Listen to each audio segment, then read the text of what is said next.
టేస్టీగా ఉండే వంకాయ బజ్జీని ఎలా తయారు చేసుకోవాలో చూసేద్దామా. దానికి ముందుగా ఇలా ఎర్రగడ్డలని, టమోటాలని, పచ్చిమిరపకాయలని సన్నగా కట్ చేసుకోవాలండి. మరీ సన్నగా అవసరం లేదు, మీడియం పీసెస్ అయితే సరిపోతుంది. దేంట్లో అయితే వండాలనుకుంటాం మనం ఆ గిన్నెలో మొత్తం ఇవి వేసేయాలి ఒకేసారి. తర్వాత వంకాయని ఇలా సన్నగా కట్ చేసుకొని వాటర్లో వేసేసుకోవాలి. వాటర్లో వేయకపోతే కర్నెక్కేస్తండి. 2-3 టైమ్స్ క్లీన్ చేసుకోవాలి. ముందుగా మనం టమోటాలు, ఎర్రగడ్డలు, పచ్చిమిరపకాయలు వేసుకున్న దాంట్లో ఈ వంకాయ ముక్కలు కూడా వేసేయాలండి. మనం ఇది స్టవ్ ఆన్ చేయబడలేదు. ఈ ప్రాసెస్ అంతా స్టవ్ ఆన్ చేయకుండానే చేసేసుకోవచ్చు.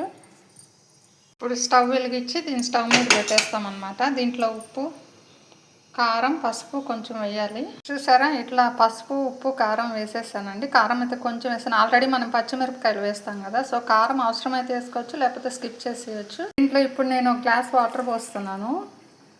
కుక్కర్లో అయితే ఇన్ని వాటర్ అవసరం లేదండి, కొంచెం వాటర్ సరిపోతాయి. సో నేను విడిగా గిన్నెలో చేస్తున్నాను కాబట్టి కొంచెం ఒక glass, full of glass water పోసాను. ఇప్పుడు పైకి కిందకి ఒకసారి ఎగరేసుకోవాలన్నమాట గిన్నెతో. సో అప్పుడు మనకి ఆనియన్స్, టమాటాలు, వంకాయలు అన్నీ మిక్స్ అవుతాయండి.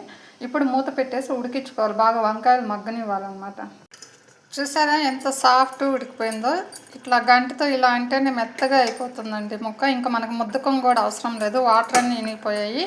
ఈ స్టేజ్లో ఉన్నప్పుడు ఏంటంటే మనం కట్ చేసేసుకొని ముద్దకంతో లైట్గా అట్లా వెనిపేసుకోవాలి. చూసారా, ఈ కన్సిస్టెన్సీ వచ్చేటట్టు మెదుపుకుంటే చాలండి, మరీ సాఫ్ట్గా మెదుపుకోవాల్సిన అవసరం లేదు. ఇప్పుడు ఒక కడాయి పెట్టి ఒక 2 స్పూన్లు ఆయిల్ వేసి దీన్ని తిరగమాత పెట్టుకోవాలండి వంకాయ బజ్జీని. దీంట్లో మనకు తిరగమాతకు కావాల్సిన ఏంటంటే ఆవాలు, జీలకర్ర, ఎండుమిరపకాయలు, కరివేపాకు వేసుకోవాలి. సో ఈ తిరగమాతని ఇప్పుడు దీంట్లో వేసేసి బాగా కలుపుకోవాలండి. కలుపుకున్న తర్వాత ఒక 2 మినిట్స్ స్టవ్ మీద పెట్టుకొని ఇలా స్టవ్ మీద పెట్టుకొని ఒక 2 మినిట్స్ మొత్తం కలిపి తిరగమాత మొత్తం వంకాయ బజ్జీకి పట్టేటట్టు కలుపుకోవాలి. సో ఇదండి మన వంకాయ బజ్జీ ప్రాసెస్. అయితే మీకు నచ్చినట్లయితే మీరు ట్రై చేసి టేస్ట్ ఎలా ఉందో చూడండి.